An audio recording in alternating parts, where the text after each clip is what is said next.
ছুঁতে আসা। জানি হাত বাড়ালে ধরা দেবে ভালোবাসা। তো দেখো আমি এখন রেডি হয়ে গিয়েছি ননদের বাড়ি যাব বলে। তো কয়েকটা রিল শ্যুট করব আর তারপরেই যাব। আমাকে কেমন লাগছে অবশ্যই কমেন্টে জানিও। আমি ব্যাক ক্যামেরায় দেখাচ্ছি। হ্যালো এভরিওয়ান, কেমন আছো তোমরা? আশা করছি তোমরা সবাই ভীষণ ভালো রয়েছো আর আমিও ভালো রয়েছি। তো চলো ননদের বাড়ি গিয়ে তোমাদের সঙ্গে একটা জিনিস শেয়ার করি।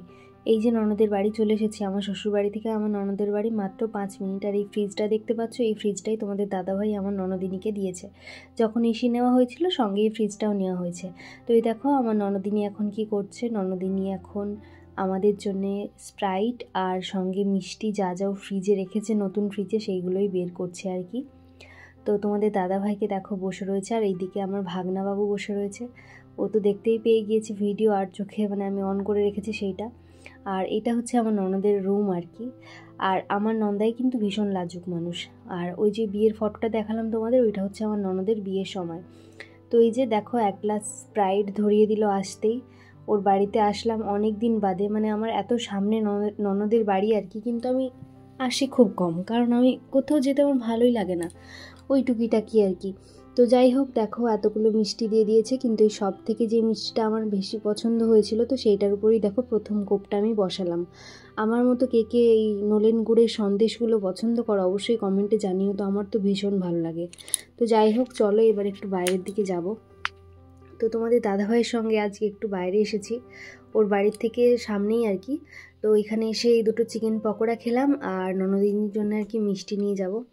তো এই দেখো মিষ্টি নিয়ে চলে এসেছি, কিন্তু মিষ্টি নিয়ে আসার পরে যেটা হচ্ছে এখন কথা, সেটা হচ্ছে আমার এখান থেকে মিষ্টি একটা খেতে ভীষণই ইচ্ছে করছে। ননদের বাড়ি এসেছি, আমরা মিষ্টি আনতে গিয়েছিলাম, মিষ্টি আনতে ভুলে গেছি, তখন দেখিনি যে গরমা গরম রসগোল্লা দিয়েছে। রসগোল্লা রাজভোগ। তো যাই হোক আমার এখন এর মধ্যে থেকে খেতে ইচ্ছে করছে, কিন্তু ননদের জন্য নিয়ে এসেছি বলতেও লজ্জা লাগছে। দেখো কি আমি চলো। ও আমাকে একটা মিষ্টি দিয়েছিল, ওইখান থেকে আমার খেতে ইচ্ছে করছিল, ওকে বলেছিলাম। আর এই দেখো তারপরে আমাদেরকে ডিনার দিয়ে দিয়েছে। এখানে রয়েছে মাংস আর রুটি। আমার মাংস খেয়ে খেয়ে এমন অবস্থা হয়ে গিয়েছে, আমার ভালো লাগছে না খেতে আর কি। আর তোমাদের দাদা ভাইও রীতিমতো মাংস খেতে খেতে ক্লান্ত। তো খাওয়া দাওয়া করে আমার দিদির বাড়ির থেকে চলে এসেছিলাম আর কি, ননদের বাড়ির থেকে চলে এসে আর এই দেখো এসিটা চালিয়ে একদম শুয়ে পড়লাম। তোমাদের দাদাভাই ওইদিকে আমার শ্বশুরমশাইয়ের সঙ্গে বাইরে গল্প করছে, তো ও বাবার সঙ্গে গল্প করছে। ভাবলাম আমি আর দেরি করি না, আমি ঘুমিয়ে পড়ি, কারণ আমার ভালো লাগছে না আজকে আর। কাল সকাল সকাল আবার উঠতে হবে, কাল একটা ব্রত রয়েছে আর কি, সেখানে ভাত টাত খাওয়া চলবে না। তো সেই জন্য দেখো পরের দিন সকালবেলা ঘুম থেকে উঠে আর আমি ফ্রেশ হয়ে স্নান করে এখন বসে পড়েছি খাবার বানাতে। এই যে লুচি বানাচ্ছি, আর তার সঙ্গে আর কি বানিয়েছি সেমাই কুমড়োর তরকারি। সেইগুলোর ভিডিও নেওয়া হয়নি, কারণ সকাল সকাল না ব্রতর সময় কি হয় বলো তো, খিদে পায়। তো যত তাড়াতাড়ি রান্নাটা করা যায় আর কি ততটা তাড়াতাড়ি করে ফেলি, আর তখন ভিডিও করার কথাটা মাথায় থাকে না। আর সকাল থেকে তোমাদের দাদা ভাইও আর কি একটা কাজে গিয়েছে বাইরে, তো সেই জন্য আমার আরোই ভালো লাগছে না। আমারই একটা কাজে গিয়েছে, কিন্তু আমার মনে হচ্ছে কখন আসবে মানুষটা। তো ওকে বলছিলাম যে তুমি কি ভাত খাবে, ও বললো না আজকে আমি লুচি খেয়ে নেবো।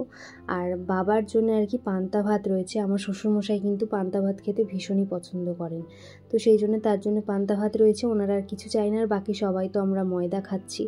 তো সেই জন্য আজকে ভাত রান্নার কোনো আর কি ঝামেলা নেই, রাত্রিবেলা যা হওয়ার হবে। আর ভাত তো আজকে তোমাদের দাদাভাই আর আমার শ্বশুরমশাই খাবেন, আর কেউ খাবেন না। তো চলো লুচিগুলো ফটাফট ভেজে নিই। আর এই লুচিগুলো কিন্তু আমি ভাজছি, আর আমার ননদ আর কি বেলে দিয়েছে, ও এসেছে আজকে। আর দুপুরবেলা খাওয়া দাওয়া করার পরে দেখো ওকে একটু আদর করে দিচ্ছি, মাথায় হাত বুলিয়ে দিচ্ছি। ও বেচারা বেঘরে ঘুমোচ্ছে, একটু পরেই আবার গ্রাউন্ডে খেলতে যাবে ও। আমি দেখো চুপচাপ বসে রয়েছি ওর কাছে, ও ঘুমোচ্ছে, আমি এসিটা চালিয়ে দিয়ে আর বসে রয়েছি। আর এসি চলছে বলেই কিন্তু এই ঢাকা নিয়ে ঘুমানো, নইলে কিন্তু এই গরমে ঢাকা নিয়ে ঘুমানো অসম্ভব ব্যাপার। তো যাই হোক এখন ঘড়ির কাঁটায় বাজছে প্রায় বিকেল 5টা। আর দেখো আমি আমার বিকেলের কাজগুলো কি করি তোমাদের সঙ্গে শেয়ার করছি। আমি যেহেতু আর কি মানে সকালবেলা আজকে তেমন কিছু কাজ করা হয়নি, কারণ আমার ওই যে খাবার বানাচ্ছিলাম আমি সবার জন্য। তো বাসি কাজগুলো বলতে ওই টুকিটাকি ঝাড় দেওয়া হয়েছে, মোছা হয়নি আজকে ঘরটা। তাই এই যে দেখো আমার সোফাগুলো সব পুরো ঘর পরিষ্কার করে ঝাঁট না দিলে আমার আবার ভালো লাগে না। আমি হচ্ছে এমন একটা মেয়ে যার হচ্ছে যত ঘর পরিষ্কার থাকবে তত ভালো লাগবে। আর এই যে সোফাগুলো তোমাদেরকে আগে বলেছিলাম কিনা জানি না, তবে এই সোফাগুলো আমাকে আমার বাপের বাড়ির থেকে দেওয়া হয়েছে, যেগুলো ডাইনিংয়ে রাখা রয়েছে আর কি। আমার ভীষণ পছন্দের এই সোফাগুলো। তো দেখো এইগুলো আমি সারাক্ষণ পরিষ্কার করে রাখি। আর সোফা মানে যেটা হয় আমার সঙ্গে, সোফাতে এটা ওটা সেটা পড়েই থাকে প্রত্যেক দিন, মানে বিরক্ত লাগে, কিন্তু কি করব, আমার সংসার আমাকেই গুছিয়ে রাখতে হবে। তো সেই জন্য যখনই ঝাড় দিই তখন একদম সোফা থেকে শুরু করে সমস্ত কিছুটা পরিষ্কার করি, তারপরে সমস্ত কিছু কাজবাজ সারি আর কি। কারণ একবার যদি ভালো করে গুছিয়ে নিই না, অন্তত কালকে আবার মানে গোছাতে হলেও একটা দিন তো ভালো থাকবে। তো সেই জন্য আর কি যতটা পরিষ্কার করে রাখা যায় ততটা পরিষ্কার করে রাখি। তোমাদের দাদাভাই খেলতে চলে গিয়েছে, আর আমারও জলের কাজ বলতে ওই বাসন ধোয়া মানে হয়ে গিয়েছে। বা জলের বোতলগুলো ভর্তি করবো, কিন্তু তার আগে ঘরটা মুছে নেবো জল থাকায় থাকায়। আমার যেহেতু এখনও ঘরে জলের সুবিধাটা নেই, তাই যখন খুশি তখন কাজ করতে পারি না। যখন জল আসে তখনই কাজ করতে হয়, ওই জলের টাইম তো আলাদা আলাদা হয়। তো সেই জন্য সেই টাইমেই বেশিরভাগ আমি ঘরটা মুছি, কারণ জলটা থাকলে ঘরে সুবিধা। তবে খুব তাড়াতাড়ি আমার ঘরে জল হয়ে যাবে। আমার এই যে একটা অসুবিধা ছিল সেটাও আর কি সুবিধায় পরিণত হবে। তো যাই হোক, দেখো ঘর মোছা কমপ্লিট। তারপরে এই যে ভালো করে মুছে নিচ্ছি। আমার এটা হচ্ছে রান্নাঘরের এরিয়া বলতে পারো, এখানে আমরা রান্না বান্না করি, কাটাকুটি করি। তো এখানটা এরকম থাকেই, কারণ চাষিবাসির ঘর একটু এরকম অগোছালো এই জায়গাটা থাকেই আর কি। সব কিছু থাকে না, সবজিপাতি থেকে শুরু করে পেঁয়াজ, তারপরে বাইকগুলো এই সাইডে রাখা থাকে, তাও আমি অনেকটাই পরিষ্কার করে রাখি। আর আমার শাশুড়ি মা সারাদিন অনেকটাই ব্যস্ত থাকেন, এটা ওটা সেটা করেন। আমি তো এখন মানে ইয়াং আছি, অনেকটাই আমি করতে পারবো। ওনার যখন সময় ছিলেন উনি করেছিলেন, এখন আমি আমার কাজগুলো বেশ করতে পছন্দ করি। আর আমার না ঘর গুছিয়ে রাখতে ভীষণ ভালো লাগে। তো দেখো আমার কিন্তু সন্ধ্যের কাজের মধ্যে এটাও একটা কাজ বলতে পারো, আমার শ্বশুরমশাই আর শাশুড়ি মাকে চা খাওয়ানো। তো এই যে দেখো লিকার চা বসিয়েছি, আর ওইদিকে লুচি ভেজেছিলাম, কড়াটা ওই সাইডেই রয়েছে, একটু পরে আবার তুলে দেবো, তেল আছে ওর মধ্যে।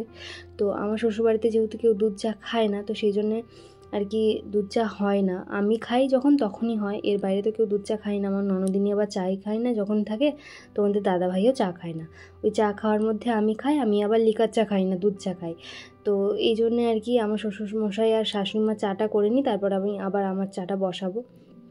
তো যাই হোক, চা হয়ে গিয়েছে, এবারে যাই দিয়ে আসি ওনাদেরকে। ওনারা দেখো আমার শ্বশুরমশাই আর ওইখানে মা টিভি দেখছে বসে বসে, মাঠ সোফায় বসে রয়েছে আর বাবা চেয়ারে বসে রয়েছে। তো এদিকে আমি যাচ্ছি চাগুলোকে নিয়ে, দু হাতে 2 গ্লাস চা ধরে নিয়ে যাচ্ছি, দুইজনকে চা খাওয়াবো। আর প্রথম যখন এই বাড়িতে আসি আমি না চা করতে জানতাম না, এইভাবে চাটা করতে জানতাম না। এখন মা বাবা বেশ বুঝিয়ে শিখিয়ে নিয়েছিল, এখন আমি থাকলে আমি চাটা করি। ঘুম থেকে যখন উঠতে পারি না সকালের দিকটা বাবাই করে। তো চলো আমার কাজবাজগুলো কমপ্লিট। তো আজকের ভিডিওটা এইটুকুই, আবার কালকে দেখা হবে তোমাদের সঙ্গে।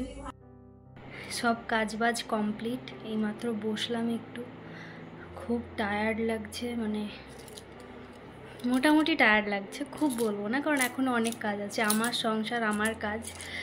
তো এসিটা চালিয়ে দিয়ে আর বসলাম। তো এদিকে এসি চলছে, একদম হাই স্পিডে চলছে। আর এদিকে আমার কিট্টু সোনা বসে রয়েছে ওর খাঁচার ভিতরে, আর এদিকে আমার কিট্টু সোনা বসে রয়েছে ওর খাঁচার ভিতরে।